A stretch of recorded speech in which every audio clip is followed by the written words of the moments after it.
realizarlo muchas veces, o sea, es eso, empíricamente no lo puedes recrear en laboratorio, aunque sí lo están recreando en laboratorio, ¿no? A nivel escala, pero pues tienes tantos fósiles, o sea, no puedes negarlo. No puedes negarlo. El dogma de fe. ¿Por qué no empezamos? Hay científicos que lo Es la niegan. introducción. Por ¿Ya está supuesto. Ya. Pues ya. Ya nos Comenzamos. estamos agarrando el padre Adolfo y yo. No. A ver, síganle. Ustedes sigan, yo les cuento el tiempo. Y ahorita... Bueno, pues una buena introducción a este podcast sobre la ciencia y la fe, la evolución. ¿Se puede negar o no? ¿A mí qué? Un espacio abierto para afrontar las dudas más importantes de la vida. ¡Comenzamos! No puedo negar que van a ser 23 minutos de una intensa discusión. Me tocó ser el abogado del diablo, entonces vamos a lanzarles aquí la pregunta a ellos. ¿La fe en Dios y la ciencia son contradictorias? Para nada, yo creo que no. Estamos hablando de este tema de la evolución y como que nos han metido en la cabeza a través de la escuela, la educación, la ciencia, que hay un choque entre ciencia y fe, entre religión y ciencia, pero no es así. O sea, unos están diciendo que ha pasado, ¿no? Que Dios nos creó con un propósito y la ciencia te dice cómo.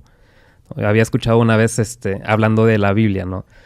Que la Biblia es un libro de amor. Dios te está diciendo te amo, es lo que dice la Biblia. No te está diciendo el proceso, la evolución, etc. Es como si llegara un marido con su mujer y le dice, estoy sintiendo aquí en la corteza frontal de mi cerebro unas neuronas que se mueven por ti. No, le dice, te amo. Uh-huh. Y el te amo expresa lo importante. Uh-huh. A la mujer no le importa el cómo, uh-huh, le importa el qué. La Biblia no te dice el cómo, te dice el qué. Uh-huh. De hecho, Juan Pablo II, en la gran encíclica Fides et Ratio, justamente toca este tema. Y él dice, es importante el comprender que si Dios nos dio la razón, es para usarla. Y por lo tanto, ¿cómo se usa la razón? A través de la ciencia. Entonces también es obligación nuestra el racionalizar nuestra fe, en el sentido de buscar dar las razones, buscar comprender mejor lo que Dios me dice a través del mundo en el que vivo. Uh-huh. Yo creo que tenemos que entender bien qué decimos cuando decimos fe. Porque quizás muchos creen fe como algo ciego, de creer absolutamente, y incluso como que si intentas racionalizar la fe, la estás ofendiendo. Y no es así, ¿no? La fe sí acepta, ¿no? Razonar. Por eso nosotros estudiamos 13 años también. Tenemos que entender lo que es la fe, y se puede entender qué es la cosa. Pero muchos dicen, no, pues es fe, es un dogma de fe, ¿no? Claro. Y nada, no hay nada que hacer más que aceptarlo. Y no es así. Queremos entenderlo y exactamente, Dios nos ha dado el intelecto para comprenderlo. A ver, voy a entrar en el tema. ¿Qué es la evolución? Cuando nos referimos a evolución, ¿qué entendemos por eso?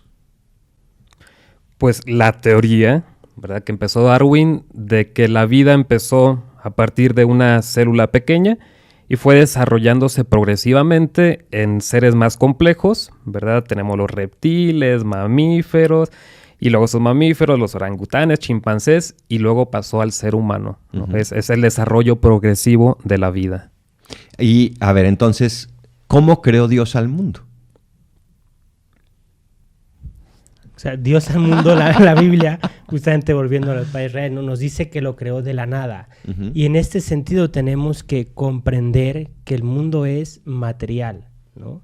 Y Dios es espiritual. Entonces, Dios al final pues es el que creó todo, y lo creó todo en el sentido de que Él como ser espiritual sí tiene poder sobre lo material, incluso para crearlo, ¿no? Eso lo tenemos que comprender, porque no es que Dios ya tenía cosas que no existían, fue poniéndolas todas así junto y dándoles forma, no, o sea, sí hay una verdad de fe de que creó de la nada, o sea, uh-huh, no existía y de pronto Dios dijo que se haga. Uh-huh. También hay que decir que la teoría del Big Bang fue propuesta por un sacerdote, ¿no? Para regresar al tema de que si la fe va uh-huh en contra de la razón. Y así miles de cosas, ¿no? Las universidades vienen de la Iglesia Católica. Incluso lo que dicen, no, los católicos y todo el tema de la eutanasia, de que no sé, que solo que sufren. Pero si la Iglesia Católica inventó los hospitales, ¿no? Y toda la ciencia paliativa y todo eso, ¿no? Entonces, tampoco hay que romper entre fe y ciencia, no van juntas. A ver, entonces, ¿qué tiene que ver el Big Bang con la evolución? Pues ese inicio que va desarrollando la vida, ¿no? Como esa explosión de vida, por así decirlo, que fue uh-huh el Big Bang, y que poco a poco se va desarrollando, pero va hacia una dirección, parece, ¿no? Porque vemos que hay saltos cualitativos siempre mejorando la vida. Estaba con el padre Juan Carlos, fuimos de compras y en eso me entró una llamada, ¿se acuerdan, no? Y me estaba preguntando, había unos amigos que estaban en un museo de antropología y estaban viendo a los neandertales y todos estos y me dijeron, padre, ¿de verdad venimos del chango nosotros? ¿De verdad? ¿Eso no lo dice la Biblia? ¿Es cierto esto o nos están intentando lavar el cerebro aquí? Me acuerdo de un chiste, lo voy a contar. Hay un niño que llega con sus papás y le dice, oye, pues me dijeron que tengo que explicar de dónde venimos, cómo comenzamos a existir. Y la mamá le comienza a decir, mira hijo, cuando estaba el mundo y el paraíso que Dios creó para nosotros, después tomó al hombre y lo pone delante de todo aquello y le dice, todo esto es para ti, disfrútalo, ¿no? Y después va con el papá y le dice, oye papá, ¿y tú qué dices de esto? No, mira hijo, te voy a explicar la verdad. Y justamente comienza a explicarle toda la teoría, ¿no? Los neandertales, etcétera. Y después llega el momento en que comienza a existir el hombre, ¿no? Dice, y así es como llegamos a la existencia. Y el niño todo confuso ve a los dos y dice, bueno, ¿y entonces a quién le hago caso? Y la mamá dice, bueno, hijo, yo te conté la historia de mi familia. Tu papá te contó la historia de su familia, ¿no? De los monos. Entonces, creo que es importante el comprender, ¿no? Y la iglesia nos insiste en esto. Puede ser que efectivamente haya habido una evolución. Lo que es importante es reconocer que al momento de que llega la existencia el ser humano, Dios interviene directamente para dar el alma, para hacernos seres pensantes. Antes no. Entonces puede ser que sea esa la teoría, puede ser que se llegue a comprobar definitivamente, pero hay que aceptar que para la existencia del hombre tenemos que partir de que hay un momento de intervención directa de Dios por el regalo del alma. Efectivamente es lo que yo decía hace rato, que no podemos, yo creo que no se puede negar la evolución, aunque es una teoría, ¿no? Pero no se puede porque hay tanta evidencia de cómo se ha ido desarrollando de lo más simple, una célula, a peces, reptiles, mamíferos, homínidos, hombres. O sea, es tanta la evidencia, aunque faltan algunas piezas, ¿no? Los links perdidos, etcétera, el eslabón perdido. Pero es tanta la evidencia, es abrumadora, que yo creo que seríamos muy ingenuos en negarla. Pero la ciencia no puede explicar cómo un animal pasa a tener esta capacidad que nosotros tenemos de conceptualizar. ¿Cómo sabemos que somos más que un chimpancé? ¿Que somos más que un perro? Pues el hecho de que nosotros pensamos, nada más vean toda la civilización que hemos creado. La diferencia entre el cerebro de un chimpancé y el nuestro es mínima, pero lo que hemos hecho, la diferencia no es mínima, es realmente abrumadora. Entonces no es cuestión de quién tenga el cerebro más grande o el cerebro quizá más desarrollado, sino que eso es a lo que se refería Padre Juan Carlos, de que hay saltos cualitativos, ¿no? Y ahí, para crear nuestra alma, que es espiritual, los perros, vamos a decir, es como un alma material, no más simple. Cuando muere el perrito, lo siento, pero ahí quedó. Nuestra alma, que sí es espiritual, cuando se acaba el cuerpo, cuando morimos, el alma no desaparece, no porque se te apagó el cerebro desaparece el alma. Eso es a lo que nos referimos con el salto cualitativo, que por más que pasen 3,5 millones de años o 5 millones de años o lo que llevan los homínidos sobre la Tierra, no de un día para otro se despertó un chango y no lo hemos visto en el zoológico, de repente pensando, ¿no? No se despertó el chango una mañana en el zoológico de Chapultepec y dijo, pienso, luego existo. No ha sucedido. Se necesita la intervención de Dios. Es ese salto cualitativo, ¿no? En el que Dios intervino para crearnos a nosotros. Entonces, ¿qué es una teoría? Es una proposición que trata de explicar cómo surgió algo, ¿no? Pero tienes que luego en el laboratorio probarlo una y otra vez. En el caso de la evolución es muy complicado, ¿no? También porque pues muchos de los cambios evolutivos no fueron solo en los huesos. Hoy que tenemos fósiles, los fósiles más del 90% son solamente huesos, pero no todos los cambios se dan en los huesos, se dan también en los tejidos blandos. ¿Y eso cómo lo vas a conservar por millones de años? No se conserva, se pierde. Entonces es difícil que se recree en laboratorio todo el proceso evolutivo por los millones de años que conlleva. Aunque sí se hacen cambios evolutivos en laboratorio y lo están logrando los científicos, ¿no? O sea, sí se muestra que la evolución es muy, muy, muy probable, ¿no? Faltan eslabones, pero lo que yo digo es que hay tanta evidencia tan abrumadora que es muy ingenuo negarla. Uh-huh. Lo que pasa es que también hay que distinguir, ¿no? Una cosa es lo que dice Darwin, Efectivamente. y otra cosa es una evolución evidente, ¿no? Es decir, hemos ido evolucionando. Entonces, también hay que diferenciar la teoría de evolución con lo que dijo Darwin, que también hay cosas que pues, se han rebatido y que no están ahí, entre una evolución natural de la naturaleza, del mundo, del ser humano, ¿no? Entonces yo creo que ahí es donde el padre Israel y yo no estamos tan de acuerdo, porque dice que la evolución no se puede negar, es un dogma, ¿no? Casi nada. No, pero fíjese, se me hace curioso, leyendo un libro, hablando de tanta evidencia, tantos fósiles, dice, sería ridículo que Dios nos hubiera creado, y que te crea a ti el día de hoy, así como eres, con las memorias de ayer o del niño que fuiste hace 15, 20 años. Sería ridículo que Dios te creara con esas ideas. Uh-huh. Te está mintiendo, ¿no? Entonces, cuando volteas a la naturaleza y encuentras tantos fósiles, dirías, entonces Dios nos creó así de repente y puso ahí los fósiles para engañarnos. Uh-huh. O sea, no tiene sentido. Tiene más Claro. sentido de que, pues sí, se ha ido evolucionando y en algún momento Dios intervino directamente con nosotros. Y entonces, ¿qué pasó en el Génesis? ¿Por qué Dios? O sea, si la evolución es la teoría más certera, más plausible que existe, ¿por qué el Génesis nos dice que Dios creó el mundo en 6 días y al séptimo descansó? Pues es una forma de hablar, ¿no? Se llama del sentido literario, ¿no? Hay que ver qué te está diciendo el autor, porque el autor cuando escribe una poesía no te está intentando expresar científicamente qué es el amor, ¿no? Uh-huh. Te está escribiendo una poesía para generar en ti unos sentimientos y para ponerle palabras a aquellos sentimientos del amor. Es un ejemplo, ¿no? Y lo mismo en la Biblia. Tienes que saber por qué el autor está escribiendo esto y para quién. Es algo muy importante porque no le está escribiendo a una persona del siglo XVI que está entrando en esta mentalidad de científico, ¿no? De probar todo, de teorías científicas, ¿no? Sino que está escribiendo algo como más teología, misticismo, espiritualidad. Entonces, cuando lo lees como el autor lo escribió, te ayuda a entenderlo mejor. Entonces, ¿la evolución está en contra de la Biblia? No es que estén en contra, o sea, en la Biblia es que son dos objetivos diversos, justo lo que decía el padre. O sea, en la Biblia nos narra el autor cuál es el origen del hombre y para qué está llamado, Uh-huh. ¿no? La evolución es el origen físico de cómo fueron evolucionando las cosas, Uh-huh. ¿no? Son dos objetivos diversos. La Biblia es uno que me lleva a mí a comprender que como hombre creado tengo también una responsabilidad, tengo también una dignidad y que la evolución me lo van mostrando de acuerdo desde donde estoy a ir para atrás, ¿no? Uh-huh. Pero físicamente. Sí, precisamente Biblia, pues es el plural de biblos, libros. O sea, la Biblia son muchos libros y cada libro, dentro de cada libro incluso hay varios estilos. De repente, por ejemplo, en los evangelios te encuentras que están narrando realmente la vida de Jesús, pero de repente Jesús dice parábolas, ¿no? Y cuando te dice que seas como paloma, pues no está diciendo que pongas huevos, ¿verdad? O sea, y nadie entiende que Dios nos está diciendo que pongamos huevos. O sea, hay que interpretarlo. Uh-huh. Pero en otros momentos Jesús parece que habla en parábolas y no.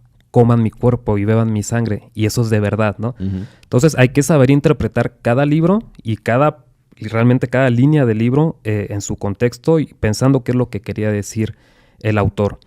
El Génesis nos está diciendo que fuimos creados por Dios. Ni siquiera nos dice o se plantea si Dios existe o no. O sea, lo da por supuesto. Uh-huh. Así como tampoco dice, y el hombre respira. Lo da por supuesto, es un hecho. Para el que escribió el Génesis, Dios existe. Ahora, la pregunta del Génesis es, ¿y para qué existimos nosotros? ¿No? Y cuando llegas al final del cuento, del recuento de la creación, dice, y Dios creó al hombre y a la mujer para que ellos administraran y cuidaran a la creación en nombre de Dios. Uh-huh. Estamos aquí para cuidar de la creación en nombre de Dios, por eso somos imagen de Dios, ¿no? En las ciudades antiguas de Egipto y todo esto, entrabas a la ciudad que veías una estatua del faraón, ¿no? Y esa estatua representa al faraón, dice, aquí manda el faraón. Nosotros somos esa estatua, somos esa imagen de Dios que estamos aquí para cuidar del mundo. En otro episodio hay que hablar del ecologismo, porque creo que es muy importante. Sí. El episodio pasado me estaba yo distrayendo, porque vi Pa-Arir. Dije, Padre Arias. Dice, tiene un juego el Padre Arias ahí atrás. Y no, a ver, ¿me lo puede pasar, Padre Joel? Dice, palabras arriba. Y dije, bueno, menos mal que no es el juego del Padre Arias, pero puede ser el juego de la evolución. Si yo tomo esto, que en inglés se llama Scrabble, pero aquí no sé por qué se llama palabras arriba, y son puras letras, ¿no? Y claro, a veces pensamos, o el cientificismo a veces quiere decir que no hay alguien detrás, ¿no? Que nada más de repente el universo y fue el Big Bang, ¡pum! Y ahí quedaron todas. A ver, saca una palabra de ahí, saca una frase y saca un libro, como decía en un episodio del Padre Joel. Pues imposible, ¿no? ¿Cuál es el papel de Dios en este evolución, en este Big Bang, en esta cantidad de letras y letras y letras? Precisamente es lo que se llama también la teoría del diseño inteligente, es que hay una mente inteligente, una mente detrás que va ordenando. Yo conozco un sacerdote que ahorita es director del seminario allá en Estados Unidos, en Cheshire, y él es doctor en física, en rayos láser. Órale. Y siempre le preguntábamos si sí se pueden hacer las espadas láser de la Guerra de las Galaxias. Sí, que sí, eras fan de Star Wars. Todo un doctorado para ello, que sí se puede, requiere mucha energía, pero es posible, ¿no? Pero bueno, él dice que en su clase en la universidad se levanta la mano y le dice al profesor, que era muy pro evolución y contra Dios, le dice el que todavía no era sacerdote, le dice Timothy, le dice, profesor, la segunda ley de la termodinámica dice que todo tiende al caos, ¿no? A menos que tú pongas energía y ya como que vas organizando las cosas, ¿no? Dice, por ejemplo, ve tu cuarto y tiende al caos, ¿no? A menos que pongas energía. Mucha energía. Mucha energía. Y lo ordenes. Pero es un hecho. Claro, es un hecho. Claro. Entonces, la teoría de la evolución no cuaja porque todo estaría tendiendo al caos. Y sin embargo, la complejidad de cómo es el hombre, cómo es hasta una célula, ¿no? Tan simple y tan compleja a la vez, no cuaja con las teorías normales de la física, de la termodinámica, de que todo tiende al caos, a menos que pongas energía. Y esa energía es Dios, ¿verdad? Ahora yo sí aclaro, porque aquí yo estoy muy a favor también de la ciencia. Todos estamos a favor de la ciencia. Nadie está en contra de la ciencia. Solo yo. Solo yo. No, que este es un argumento, vamos a decir, un argumento débil, o sea, tampoco es una prueba. Porque aquí estoy diciendo, como no puedo darle explicación a esto, que ya lo encuentro, entonces tiene que ser Dios. Es como antes, que faltaba mucha ciencia, los griegos decían, pues hay trueno, pues tiene que haber un Dios del trueno, tiene que haber un Dios de la lluvia, porque si no, yo no lo puedo explicar.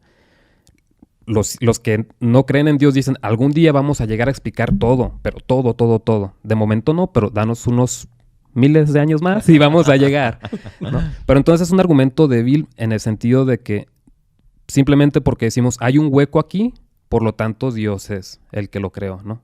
Le llaman los científicos, ese es el Dios de los huecos, God of Gaps. No realmente es una explicación, es como no hay otra explicación, tiene que ser Dios. Entonces, saber que sí es un argumento un poco débil, no explica del todo, pero pues sí creemos que Dios es quien puso esa energía, digamos, quien hizo el chasquido para el Big Bang, quien detonó todo esto de la vida, tiene que ser Dios a final de cuentas. Pues es la pregunta también por el orden, ¿no? O sea, vivimos en un mundo ordenado dentro del caos, precisamente, ¿no?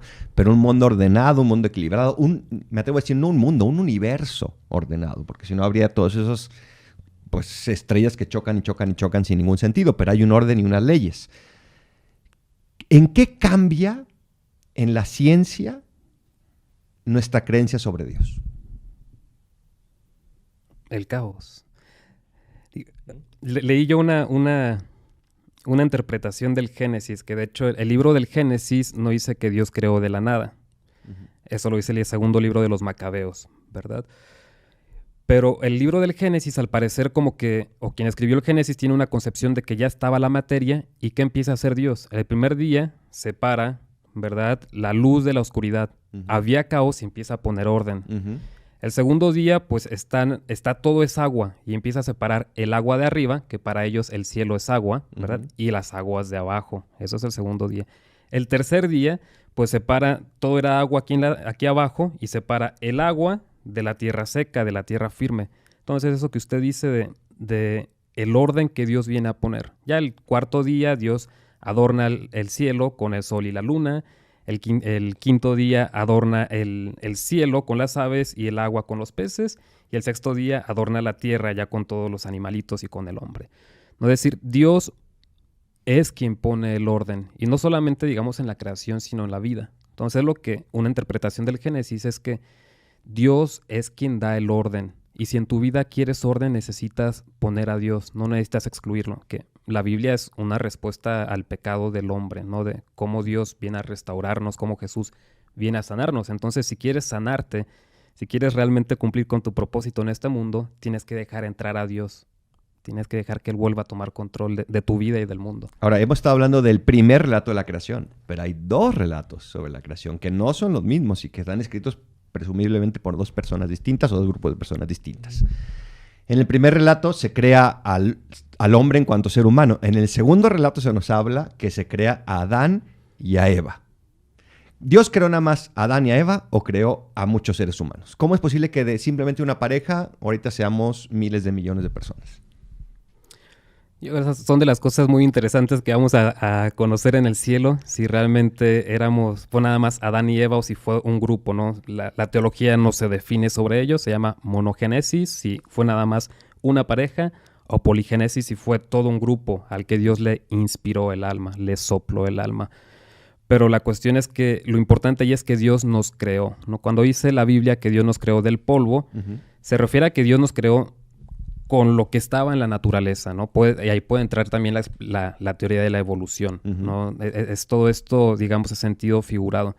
Otras explicaciones dicen que cuando dicen que somos polvo, se refiere más bien a que somos mortales, no literalmente que Dios nos formó con el polvo, ¿no? Sino más bien en ese momento la palabra polvo se refiere a que Dios nos hizo mortales. ¿No? Voy a volver a la Biblia. Dice el Salmo, los cielos proclaman la gloria de Dios. ¿Qué significa que los cielos proclaman la gloria de Dios? Pues que todo lo que nos rodea al final, todo nos habla de Dios, ¿no? O sea, los cielos, si nosotros vamos a la Biblia, ¿no? Y vamos a ver el cielo de hoy. O sea, vemos las nubes, vemos en la mañana, en la noche las estrellas, vemos todo un orden que hay ahí, el cómo se guiaban en el momento, no tenían luz eléctrica para seguir viajando de noche en medio del desierto, en medio del mar, se guiaban por todo, o sea, todo eso, pues al final, ¿de qué les hablaba? De que hay un orden, ¿no? Un orden de alguien que se ha preocupado por nosotros.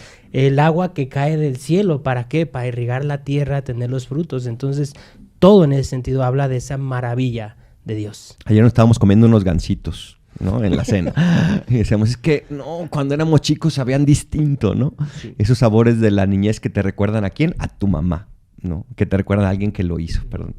No, eso quería decir cuando usted hablaba del tema ciencia y Dios. Yo creo que Dios nos invita, si Él ha creado esto, y así como un rompecabezas, Dios te invita a descubrirlo, ¿no?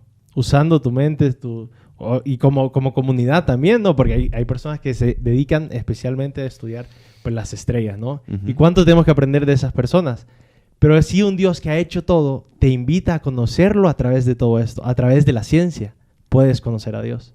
Hay un documental muy interesante que se llama El Planeta Privilegiado, en el que te dan los números realmente de todas las posibilidades que se necesitaban juntar, ¿no? Y ahora sí que la alineación de los planetas para que en este mundo se diera vida, ¿no? Porque pues parece sencillo, pero realmente la temperatura, la distancia, cercanía del Sol, el modo de las órbitas, etcétera, realmente es algo tan complicado y es donde los santos dicen los cielos son el segundo libro que Dios nos dejó para encontrarlo, ¿no? Tanta gente que quizá no conoce la revelación divina, pero a través de la creación han encontrado a Dios y eso es un hecho. Un hecho que se nos acabó el tiempo. Y vamos a terminar con una cita del Yucat antes de dar cada uno un cierre. El número 41 dice, el relato de la creación no es un modelo explicativo del principio del mundo, así es que no somos herejes en esto que estamos diciendo. Dios ha creado el mundo es una afirmación teológica sobre la relación del mundo con Dios. Dios ha creído que existe el mundo. Él lo acompaña y lo llevará a plenitud. Ser creados es una cualidad permanente en las cosas y una verdad elemental acerca de ellas. Venimos de Dios, a fin de cuentas. Un tweet para cerrar. Somos imagen y semejanza de Dios. El que te creó sin ti no te podrá salvar sin ti, San Agustín. Dios te invita a conocerlo y también a través de la ciencia. Y la ciencia y la fe no son contradictorias. Son dos alas, decía Juan Pablo II, de una misma paloma que nos lleva hacia arriba. Este es nuestro último capítulo, ¿no? De la primera temporada. Estamos cerrando la primera temporada para que no se pierdan la segunda, que va a traer muchas sorpresas. Así es. Cristo Rey nuestro. Venga a tu reino. Si te ha gustado este podcast, síguenos en amique.podcast y nos vemos en el próximo episodio.